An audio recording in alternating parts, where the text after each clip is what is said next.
atitude, nem por instante. Todos os momentos são brilhantes, diamantes. Não é só por mim que eu falo, é por todos nós. O hip hop não está morto, sou a prova disso. Finais, os meus lunas, digo-vos mais um dos nossos hinos. Gaiolim, Porto e Matosinhos.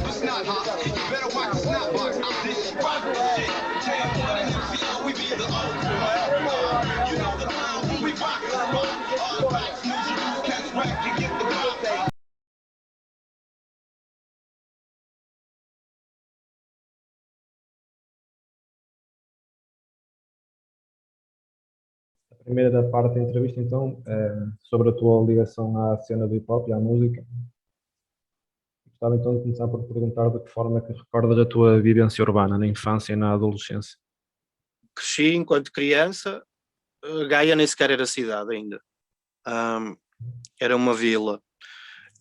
E apesar da rua ser bastante central, tinha muito pouco trânsito, portanto crescia com a sorte de poder ser daqueles putos que saem da escola, vão fazer os deveres e depois vão para a rua jogar futebol, basicamente, ou andar de bicicleta.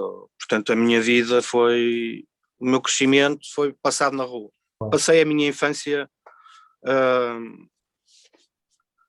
muito na rua e pronto, e depois a adolescência acabou por ser a mesma coisa, mas noutro tipo de situações de rua, não é? Já não a jogar a bola, ou depois já era a fazer as neiras maiores. Respondendo à tua pergunta, passei uma infância e uma adolescência muito diferente da que os putos hoje podem ter, não é? Porque hoje em dia não é muito seguro os putos andarem na rua, por mil e um motivos, e sem serem supervisionados, não é? Porque era o caso. Eu não ia para a rua com a minha mãe atrás, não é? Eu dizia, mãe, vou para a rua, e tchau, já foste. Que se ela tivesse alguma coisa para me dizer, quando ela abria a boca, eu já tinha fechado a porta já à meio das escadas, que eu morava no segundo andar. Portanto, já não me valia a pena, percebes? Aprendemos a ser muito independentes nesse aspecto. Eu acho que isso é fixe, que é uma coisa que os putos hoje se calhar têm menos.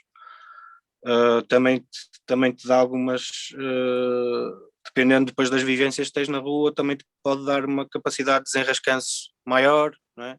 Porque deparaste com situações no teu crescimento que te obrigaram a tomar decisões ou a fazer coisas para resolver problemas, que normalmente implicava fugir. Nessa altura, normalmente, resolver o problema era partir um vidro, foge. Não é?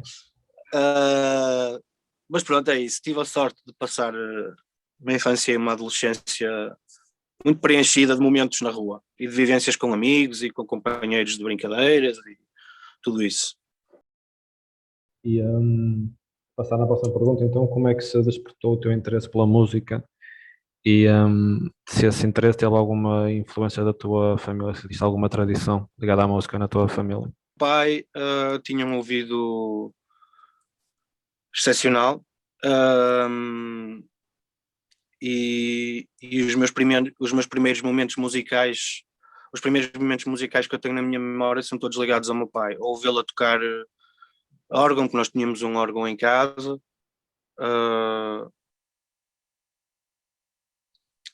um órgão, não é um órgão de igreja, obviamente, né?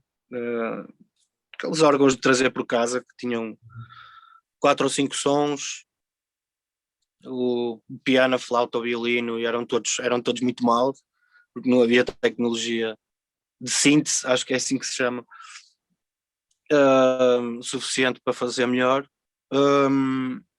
Naqueles teclados com 2 andares, não é? Com teclado de cima e teclado de baixo, e com uma coluna embutida. Por acaso gostava muito de ter esse teclado hoje em dia, onde ele já vai. E as primeiras memórias que eu tenho é de ver o meu pai ou a tocar esse órgão ou harmónica, que ele também tocava. O meu pai nunca teve educação musical, mas tocava tudo de ouvido e tocava muito bem, e tocava qualquer instrumento que lhe fosse parar as mãos, ele tocava. Então, tocava viola, tocava teclas, e harmónica muito bem. O meu pai provavelmente gostava muito de ter sido músico, mas não teve a oportunidade. Começou a trabalhar aos 14 anos de idade, vivia numa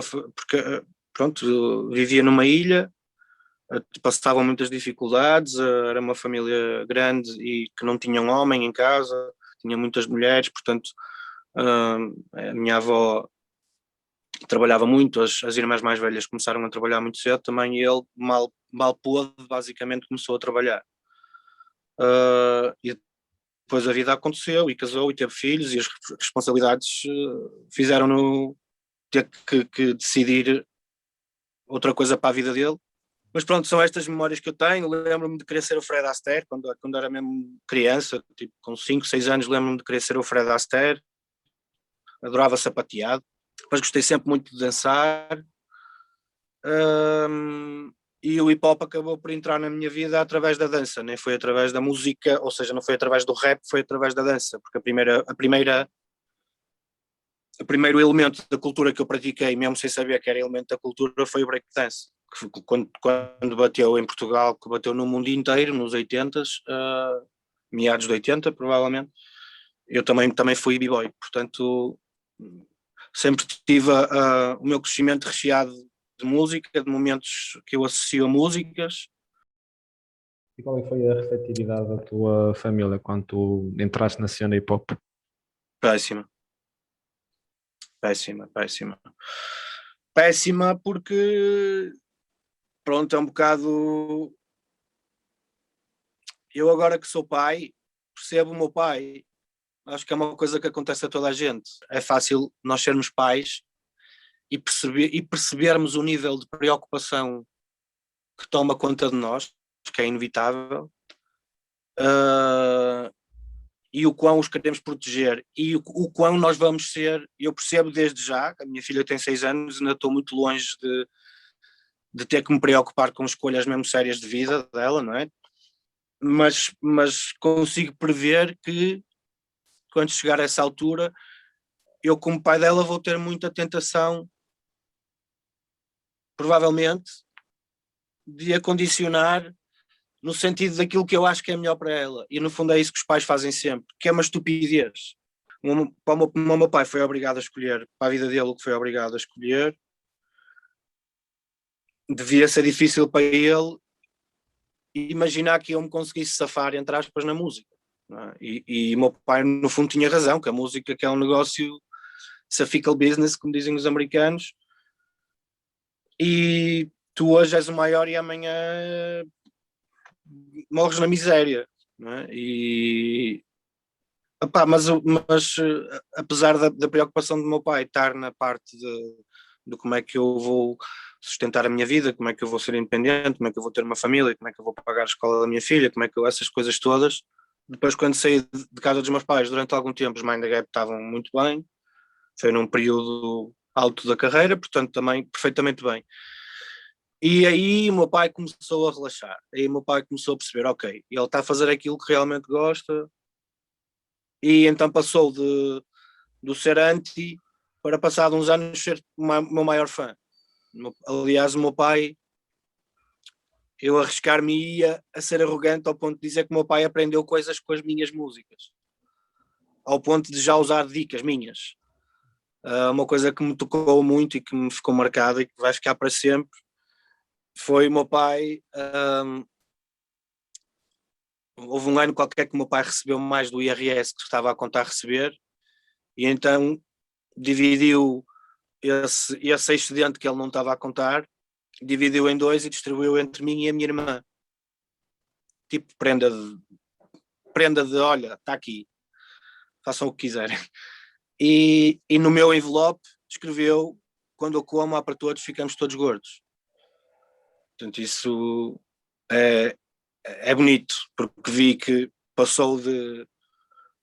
A música não é opção de vida para ninguém, tu não vais conseguir ter vida nenhuma com isso, porque são sempre os mesmos gajos a vender discos, e tu depois vais para as entrevistas dizer coisas que não deves, e depois ninguém gosta de ti, ninguém simpatiza contigo, e ninguém te ajuda. E pronto, ele acabou por ter razão nestas coisas todas, mas no fundo eu consegui, ainda estou aqui, ainda não morri, com o passar dos anos vou tendo mais dificuldades, obviamente, mas faço aquilo que quero e pago as minhas contas com aquilo que eu gosto realmente de fazer, e acho que para a minha filha vai ser muito mais importante viver com um pai que se sente realizado do que poder ter os brinquedos todos que quer ou poder ter tudo o que quer com um pai que é infeliz. Eu acho que isso, no fim da minha vida, a minha filha provavelmente vai me agradecer por eu ter escolhido assim e não outra coisa, e não o contrário. Agora vamos ver quanto tempo é que eu consigo sobreviver sem morrer à fome a fazer só isto, mas pronto, um dia de cada vez. Então, numa segunda parte desta entrevista, gostava de falar então sobre o teu projeto musical. Como é que surgiram os Mindagates? Quando eu conheci o Presto,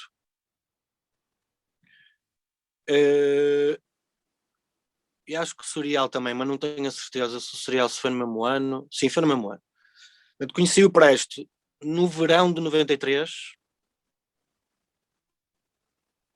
Sim, acho que era verão. Se não era verão, era fim de verão. No verão de 93, num concerto, no concerto dos Depeche Mode no Estádio das Antas, no saudoso Estádio das Antas, cuja primeira parte era feita por uma banda de rap irlandesa que um gajo curtia, que se chamava Marksman. Em 93, eu estava convencido que era o único gajo em Portugal que gostava de rap. Não conhecia absolutamente ninguém que gostasse de rap, a não ser os meus amigos mais próximos, que ouviam rap. Eles não gostavam, eles ouviam porque eram meus amigos e tinham que gramar com aquilo, basicamente. Não eram fãs, não apreciavam especialmente.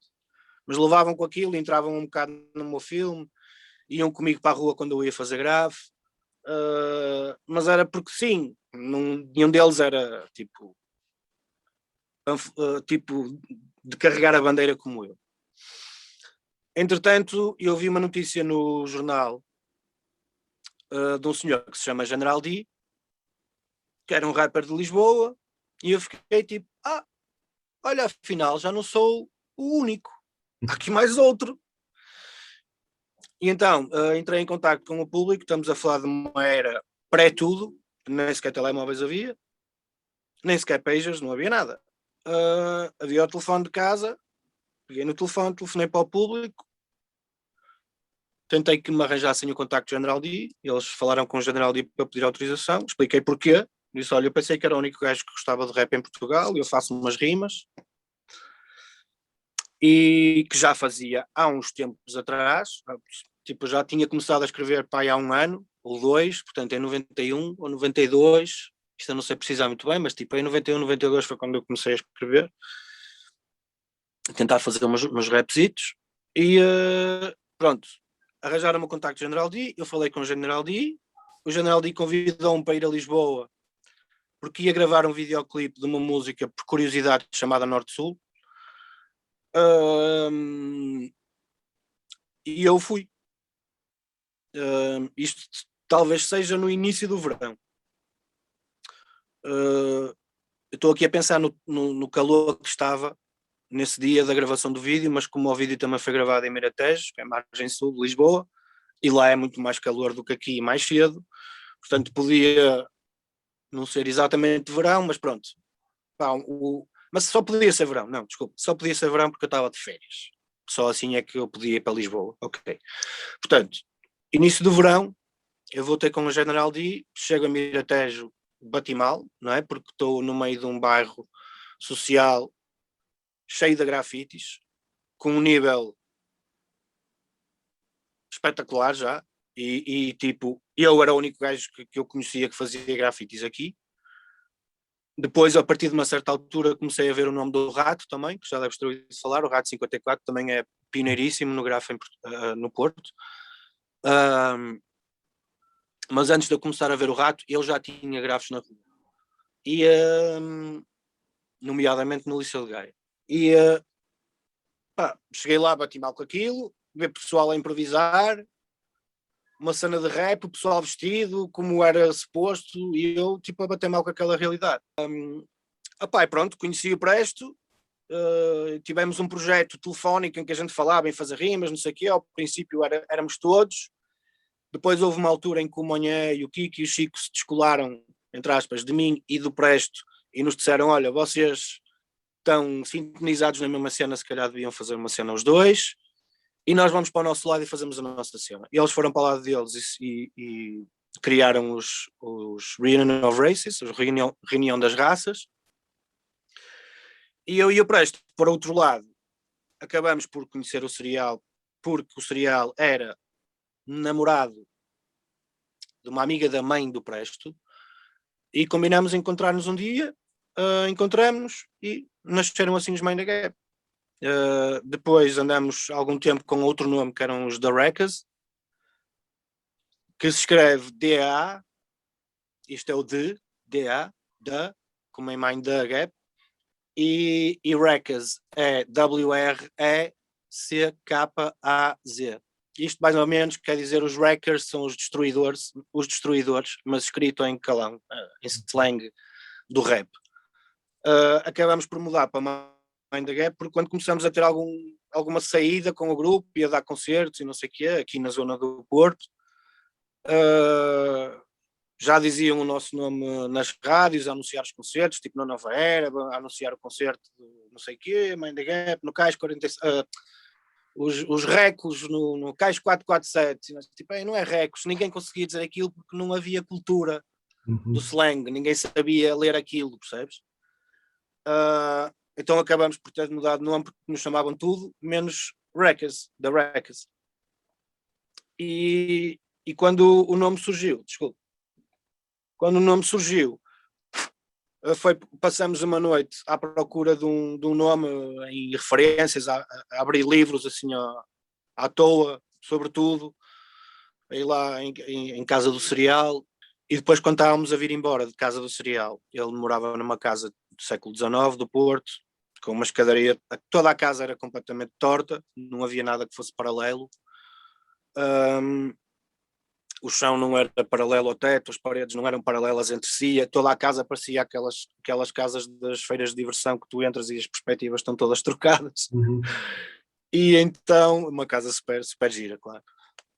Mas era engraçado, tinha este pormenor. E depois a descermos as escadas, como as escadas eram meio íngremes e não eram as escadas mais seguras do mundo, ele, como tinha estado a viver em Londres, tinha a expressão do Mind the Gap, de ouvir a expressão Mind the Gap no metro. E então disse-nos Mind the Gap, para a gente ter cuidado com os degraus. E eu olhei para trás e disse, o que é que tu disseste? Mind the Gap? Ele, sim, Mind the Gap, tenha cuidado.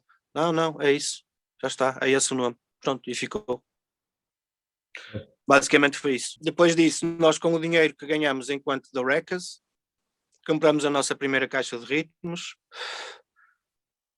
compramos um gravador de pistas, cassete, gravamos a primeira maquete, mandamos para o Repto, e o resto, a história, tivemos meses a fio em primeiro lugar no top do Repto, que as pessoas, inclusive o Marinho, diz que era um top de maquetes, mas não era o top das músicas que passavam no Repto. Quer dizer que os Mind the Gap estavam em primeiro lugar com o Piu Piu Piu e em segundo estava o Snoop Doggy Dogg com o Gin and Juice, imagina. E portanto tivemos lá muito tempo em primeiro lugar no top com o Piu Piu Piu. E depois a vida levou-nos a cruzarmos caminhos com pessoas que nos foram de certa forma apontando na direção certa. Os Porter Strábico, que eram um grupo do Porto de música eletrónica, são da família do Presto, e tinham um sampler e emprestaram-nos o nosso primeiro sampler. Portanto, todas as coisas foram assim andando. O Pedro Terreiro foi trabalhar para a Norte-Sul como AR da parte norte, e depois de ver um concerto nosso veio falar connosco para editarmos, e pronto, e o resto é história mais ou menos conhecida. Quando é que surgiu a tua carreira a solo? A minha carreira a solo começou antes da Mind the Gap, porque eu já rimava sozinho, não é, em casa, e tentava fazer coisas das maneiras mais rudimentares possíveis. Mas tinha raps gravados em cassetes meus, com beats meus, feitos comigo a tocar baquetas numa caixa de sapatos, ou ia fazer sei lá, coisas assim, mas tinha coisas assim muito rudimentares minhas gravadas. antes de ir ter com o General D, ou seja, quando eu achava que era o único gajo que gostava de rap em Portugal. A minha carreira a solo depois apareceu com a minha vontade de exprimir coisas que eu não conseguia exprimir nos Mind the Gap, porque nos Mind the Gap, em termos de temas, eu tinha que dividir os temas com o resto, não é? Portanto, tinham que ser coisas que ambos se sentissem à vontade para falar. E também havia um registro instrumental, que é uma invenção minha, que é uma coisa que eu e o Maze é tipo praticamente meu irmão, é meu melhor amigo, desde way back, desde que basicamente ele apareceu na cena, e eu e ele resolvemos chamar deste meu estilo de produção, como é que é? Groove melancólico. Quer dizer que eu tenho muita tendência para melodias tristes e para progressões de acordes tristes, mas um beat mais fora da caixa, mais dançável, entre aspas. Pronto, e esse era o meu estilo, e eu queria mostrar às pessoas esta minha identidade, e fazer o meu disco a solo foi a maneira que eu descobri, ou que eu achei que tinha que fazer as coisas para mostrar um Ace que existia para lá daquele trabalho com os Mind the Gap. Pronto. Foi mais por uma necessidade de mostrar isso do que outra coisa qualquer. Ou seja, eu acabei por nunca explorar muito a minha carreira a solo, porque quando lancei o meu álbum eu não guardei beats nenhuns para não poder tocar ao vivo, e fiquei só com as versões das músicas terminadas. Ou seja, as músicas que as pessoas têm no álbum é aquilo que eu tenho aqui. Aliás, eu aqui nem tenho nada agora, já só tenho o álbum. Entretanto, isso já deve ter ficado em não sei quantos discos que queimaram para trás na minha vida. Mas a única coisa que eu tinha dessas músicas é o que as pessoas que têm o disco têm. É aquilo que está ali. Mal misturado, com mau som, com aquilo que eu sabia fazer, com as possibilidades que eu tinha para fazer na altura, com o equipamento que eu tinha e com o know-how que eu tinha. É aquilo que está ali, foi o que eu fiz, foi o momento que ficou registado, foi o que eu quis passar às pessoas. E porque é que eu escolhi isto? Precisamente para depois não haver problemas de... Porque o que eu via, o que eu via em todos os grupos é que quando um gajo de um grupo tem uma carreira a solo, os grupos acabam sempre por sofrer, e na maior parte dos casos os grupos deixam de existir, e o que passa a existir é a carreira daquele gajo a solo que saiu daquele grupo, e eu não queria isso. Portanto, não dei sequer hipótese a mim próprio disso acontecer, e à partida excluí logo todas as possibilidades. Não tenho beats, não dou concertos ao vivo, e pronto, o que existiu do meu disco, o que existiu da minha carreira a solo, desse primeiro apontamento, foi o álbum que eu lancei. E em relação agora para uma terceira parte da entrevista, quanto ao impacto da música, ao impacto do hip hop, o que é mais importante para ti? O som ou a letra? Eu ter levado com os Public Enemy e ficar com uma ideia acerca do rap, panfletar e politizado, anti-status quo, anti-poder estabelecido, tudo coisas que eu adoro, que fazem parte da pessoa que eu sou e que eu nasci, ou como eu nasci. Não sei se é astrológico, não sei se é genético não é, porque não há ninguém na minha família que seja assim, eu sou um bocado a ovelha negra da família, mas pronto, não sei porque eu sou assim. Sou aquele gajo que questiona tudo e que não papa nada à primeira só porque alguém lhe disse que foi alguém de muito estatuto que disse. Eu tenho o meu próprio cérebro, o meu cérebro está-se a borrifar para o estatuto, o meu cérebro funciona da maneira que funciona e eu gosto dele assim. E portanto, quando eu ouvi Public Enemy, e também eu vinha do punk, vinha de uma fase de músicas anárquicas, anti-poder, vinha ali do punk rock, psychobilly, tudo músicas muito hardcore e pesado em termos musicais e de mensagem. Quando apanhei com Public Enemy, depois Public Enemy conciliaram o meu passado do breakdance, do Michael Jackson, do adorar dançar, porque tem o ritmo e é música negra, portanto tem sempre aquela componente por muito que seja música politizada, tem sempre uma componente física, e essa parte bateu muito, e depois tinha a parte intelectual, se quiseres, de passar a atitude com a qual eu me identificava e que vinha da própria, e que vinha também do movimento ao qual eu tinha pertencido antes, do hardcore e do punk rock e não sei o quê. E podia ter ficado com a ideia que o rap era assim. É claro que eu estou-te a dizer isto, mas os Public Enemy não foram os primeiros rappers que eu ouvi, não é? Porque toda a gente ouviu os The Message, toda a gente ouviu essas primeiras músicas de 73 que passavam na rádio em Portugal, não era sempre, mas que eu ouvi, não é?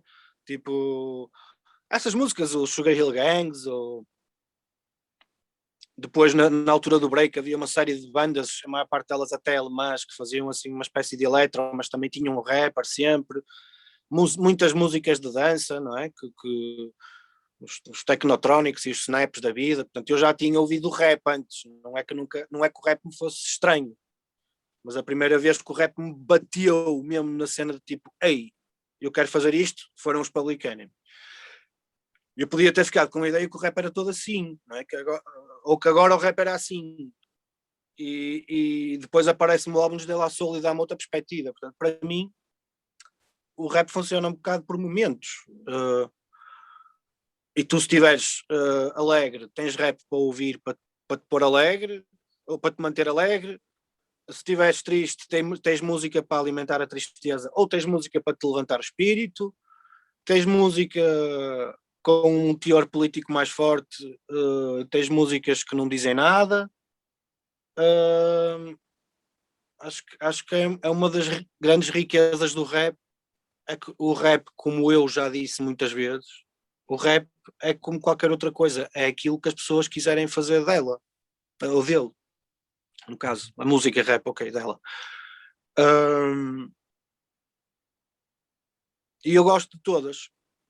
Gosto de dançar, portanto gosto de rap, gosto de músicas do Puff Daddy que não dizem absolutamente nada, como gosto de músicas do B.I.G. em que o wordplay, as metáforas e os flows são inacreditáveis, como gosto do Public Enemy, que os flows e não sei o que já não são os mais incríveis para mim, porque já são coisas jurássicas, não é? Mas que o teor lírico continua a ser incrível. Gosto de tudo. E o rap está lá para te acompanhar em todos os momentos, para perceberes. Há rap mesmo de tudo. Para mim é uma questão de momentos. Há momentos em que eu não me importo de estar a ouvir uma letra que não me enriquece nada, desde que eu não sinta que me está a empobrecer intelectualmente, não é? Ou energeticamente, como quiseres, mas não me importo de ouvir uma música que não diga nada se o beat for fixe e se me fizer dançar, e se naquele momento me apetecer dançar, percebes? Há alturas em que eu estou muito ligado na letra e há alturas em que o meu cérebro quer só ser entretido, não quer estar a ser muito trabalhado, e portanto qualquer coisa serve, desde que o veículo musical, ou seja, há momentos em que eu não me importo de ouvir cenas que não falem com o cérebro de todo, e há momentos em que eu só consigo ouvir coisas que me estimulem o cérebro. Portanto, para mim, uma música boa de rap é a junção das duas coisas. Mas para mim, uma lírica boa não quer dizer que seja uma lírica com substrato. Ou seja, uma letra que diga qualquer coisa ou que seja interventiva. Para mim não é obrigatório. Uma letra boa não precisa de ser interventiva ou de estar a dizer alguma coisa em especial, percebes? Podes fazer uma letra assim mais freestyle, desde que a técnica. Pois há vários parâmetros. Depois tens o parâmetro da técnica. O gajo é um rapper incrível. Se o gajo é um rapper incrível, eu consigo ouvir aquele gajo a não dizer nada durante 2 horas. Percebes? Só na cena musical. E acho que é isso. Eu tenho muito bem separado na minha cabeça os extratos das cenas e para, se calhar, para cada momento do dia eu vou tendo uma sintonia diferente, percebes? Eu acho que quem gosta mesmo de rap como eu gosto e quem percebe a cena mesmo como eu percebo, gosta de tudo, estás a ver? Gosta de tudo, não consegue arranjar, porque um gajo que gosta de rap tem que ser um gajo que tem abertura mental, que não é preconceituoso, que não é racista, nem nada parecido com isso, e que consegue, dentro da sua cabeça, tem uma base de conhecimento e de cultura suficiente para justificar quase tudo, percebes? Quase tudo.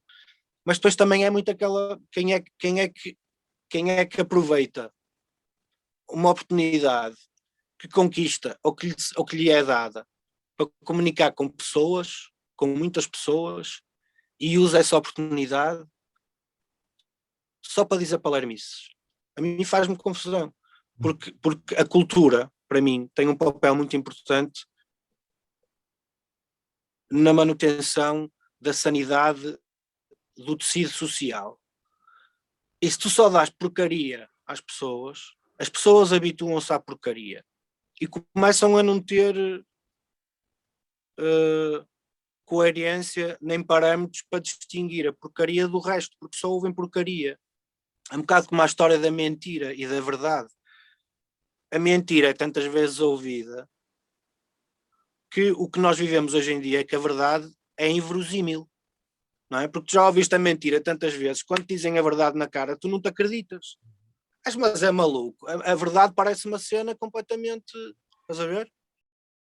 E em relação ao impacto que os Mind the Gap têm, qual é que foi, assim, olhando para trás, um momento em que te apercebeste a influência positiva que tinhas nas pessoas que ouviam a vossa música? Nós só começamos, eu pelo menos, só comecei a sentir isso das pessoas me darem feedback e do feedback ser normalmente positivo, felizmente. Depois já começamos a ter alguma notoriedade. Nós, quando lançamos o EP, foi completamente ao lado, aquilo foi uma cena para 100 pessoas. Dá 500. O primeiro, o Sem Cerimónias, há de ter sido para 700, quando saiu, estás a ver? E só depois, neste álbum, que eu estou a tentar descobrir qual é. Espera aí, deixa-me escrever aqui.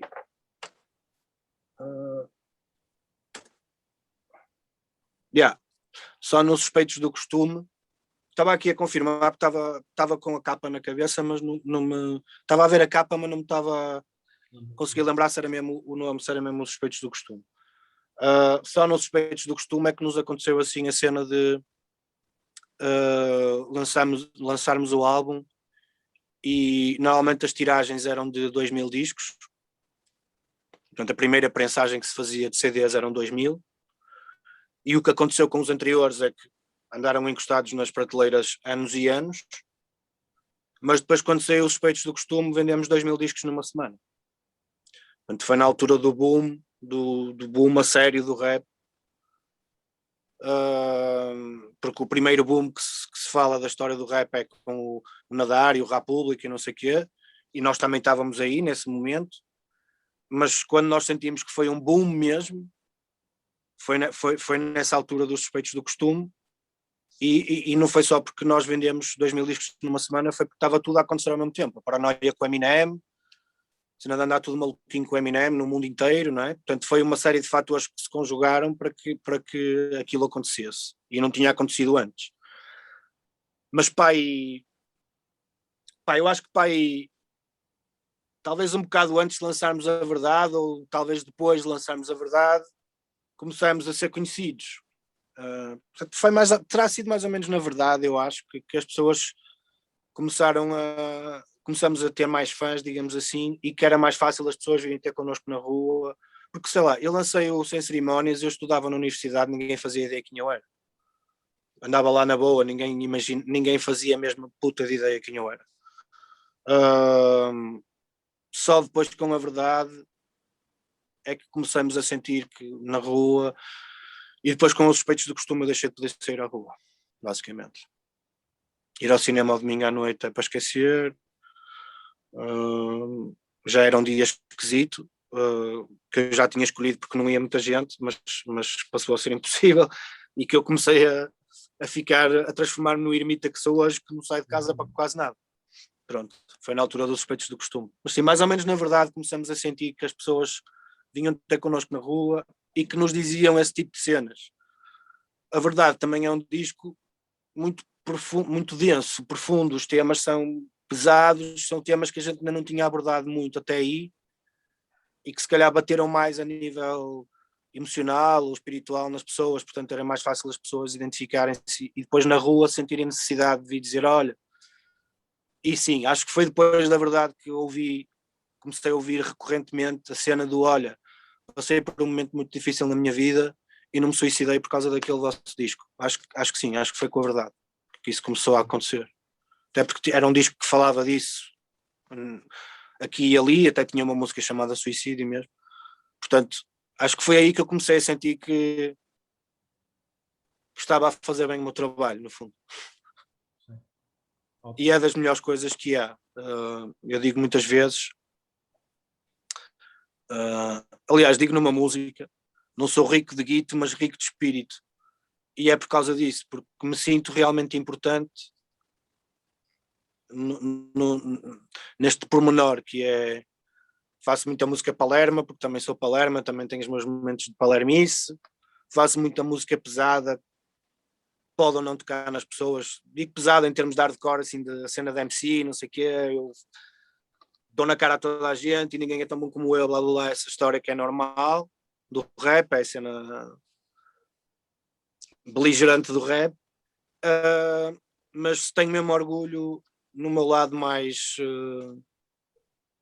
espiritual, mais emocional, mais psicológico, mais filosófico e que realmente toca as pessoas e as ajuda. E eu sinto-me mesmo orgulho disso e muito grato, porque eu sinto essa apreciação relativamente a artistas que eu gosto, pessoas que também me salvaram em momentos e é um sentimento mesmo bonito. Imaginar que as pessoas sentem isso em relação a músicas minhas enche-me de orgulho.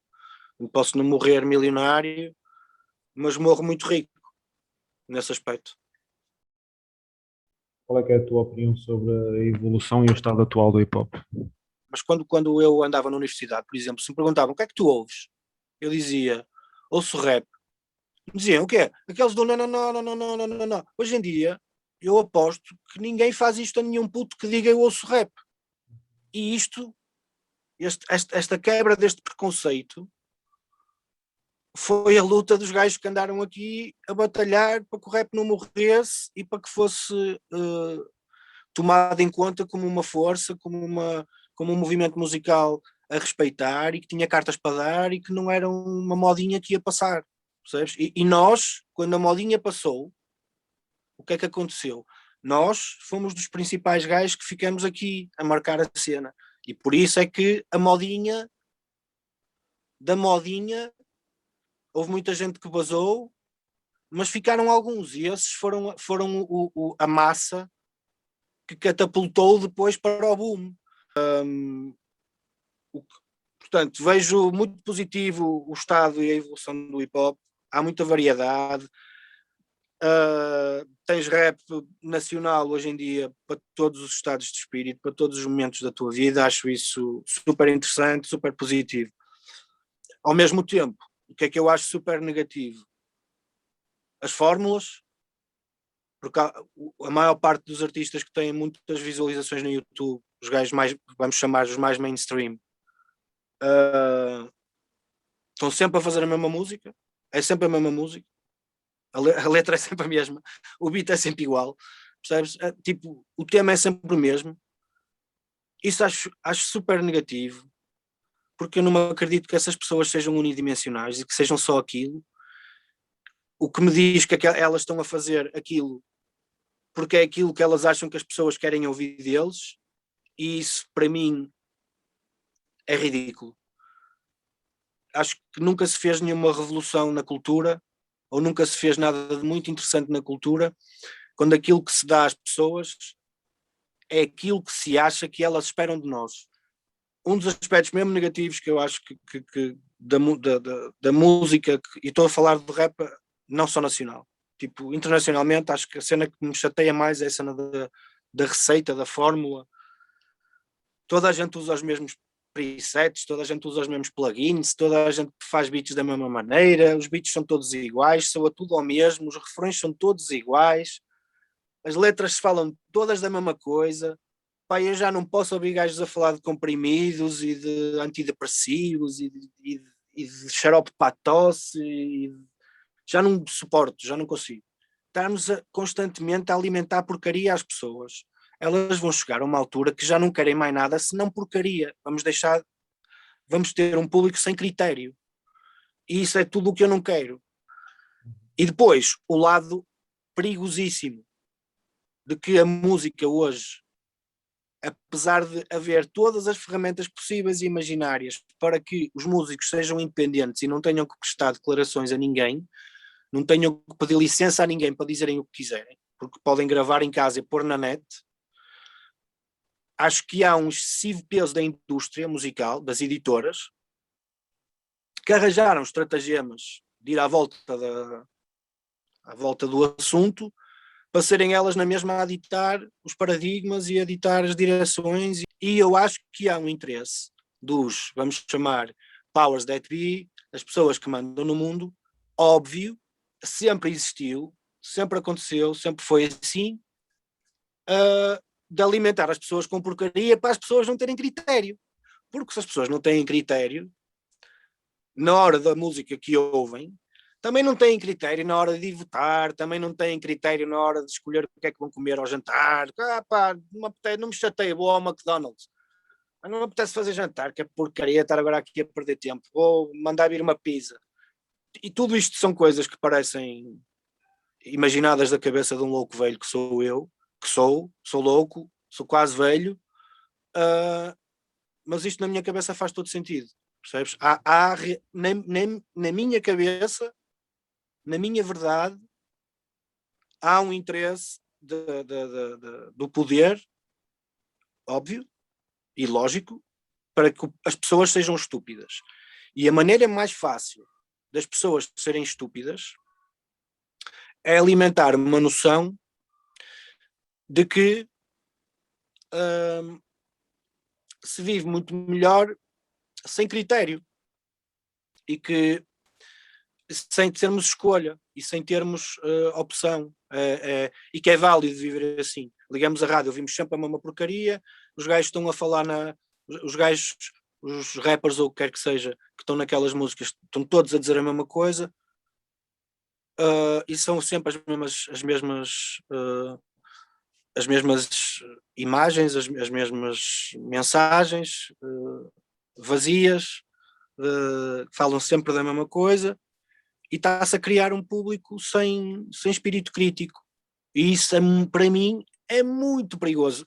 Mais do que ser negativo, é muito, muito, muito, muito perigoso. Quando o poder tem o controle da cultura, o mundo está a chegar aos últimos dias. É tão simples quanto isto, porque a cultura é suposto ser subversiva. A cultura não tem que ser toda anti o poder, não tem que ser toda, mas tem que ser subversiva, que eu acho que é o papel da cultura, de ser subversiva, de despertar interesse nas pessoas, de serem mais e de serem diferentes, de pensarem fora da caixa, de olharem as coisas com outra perspectiva. Para mim, a cultura, a arte tem esta missão, que é de estar constantemente a lembrar-nos que existem outras perspectivas para além da nossa. E que nós conseguimos integrar, ou que podemos aprender com essa perspectiva e podemos integrá-la como sendo nossa. E a partir daquele momento pode ser nossa também. Mas esse para mim é o grande papel da cultura e da arte. De nós exprimirmos as nossas emoções, mostrarmos ao mundo como sentimos, como vemos as coisas e alimentá-las com o nosso imaginário, que idealmente, havendo uma identificação daquilo que as pessoas ouvem com o que elas são, seja também um processo de quase de aculturação ou endoculturação aqui musical, de pessoas que se juntam porque estão na mesma sintonia, ok? A sintonia que o poder tem interesse em criar é da estupidez, é da falta de critério, falta de espírito crítico, e isso eu acho realmente negativo. Olha, se pensares muito rapidamente, assim, uma coisa que é uma consequência do controle do poder e da manobra do poder para lavar a cabeça a estes putos, a quem no fundo eles estendem a tábua de salvação quase como se fosse um favor que eles estão a fazer, é que hoje em dia não há grupos praticamente. É raro um grupo de música, é quase tudo um artista, é um gajo, não é? Porque uma das coisas também que se está a passar como mensagem é esta coisa do individualismo, não é? Do culto do individualismo. Se eu acho que nós devíamos caminhar para um mundo onde a espiritualidade tivesse mais importância, onde a economia não fosse a disciplina a que se dá mais importância, onde o ego não fosse aquilo que é mais cultivado, onde os médicos fossem paramédicos porque realmente sentem um chamamento para aquela função na sociedade, são pessoas altruístas que querem curar os outros,